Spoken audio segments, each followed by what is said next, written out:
Ayan po mga kalanskip, bumili po tayo ng lahat. Bali yung ginayad na po, yung laman.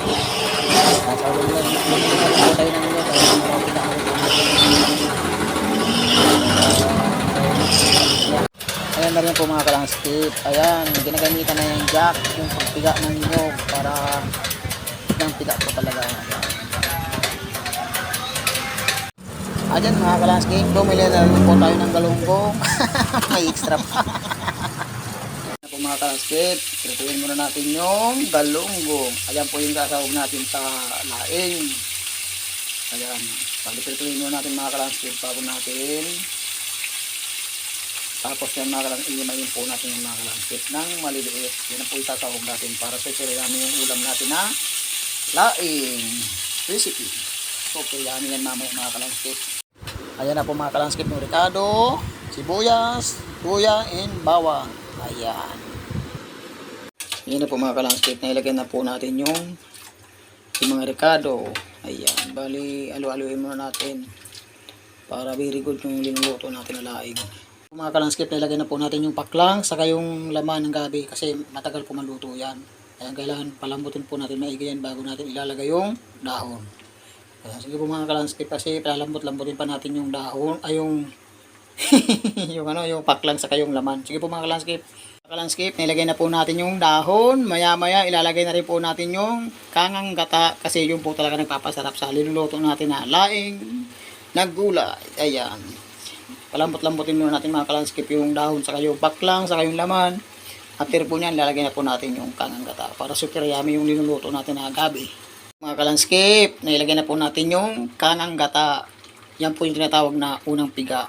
Ayan, nailagay na rin po natin kasi yan po nagpapasarap talaga sa gataan natin na laing. Yung kangang gata. Ayan. Hintayin na lang po natin mga kalanskip mag langis-langis yan para very good na super yummy. Mga kalanskip. Ayan, sarap. Grabe yung gata mga kalanskip po. Talaga naglalapot-lapot na.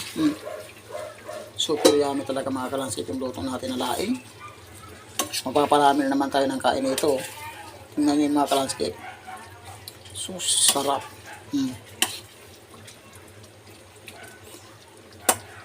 Yung mga kalanskip, bali ininin natin maigi. Sarap niyan mga kalanskip, ulam natin ng gata. Ayan na po mga kalanskip, luto na po yung gulay natin na laing. Ayan, napakasarap po yan mga kalanskip. Marami naman tayong makakain yan. Ayan, sus, grabe yung gata mga kalanskip. Nagbubuo-buo talaga. Ayan, sarap niyan mga kalanskip.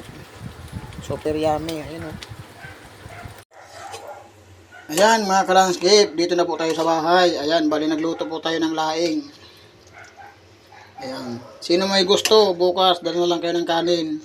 Dadaling ko ito bukas yung kalahati para may ulam tayo bukas na almusal. Magsabi lang kung sino may gusto. Kaso nga lang, kunti lang to. Ito yung mga kalanskip. Sarap. Ayun o. Tsura pa lang o. Grabe yung gata mga kalanskip. Buo-buo. Super yummy talaga yan o. Bukas, dala kayo kanin nyo. Dadaling ko itong kalahati nito sa para mayroon tayong almusal bukas. Ayun o. Yan po yung tinatawag na laing. Ano po yan? May laman. Yung gabing laman, paklang. Ayan.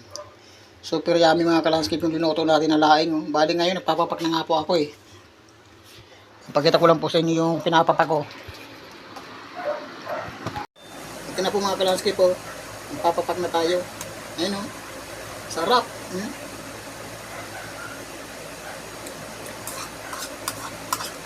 Grabing sarap mga kalanskip. Talagang mapapawaw ka talaga. Kasarap. Kung laman, very good. Talagang masapog. Tawag sa Bicol. Ayan o.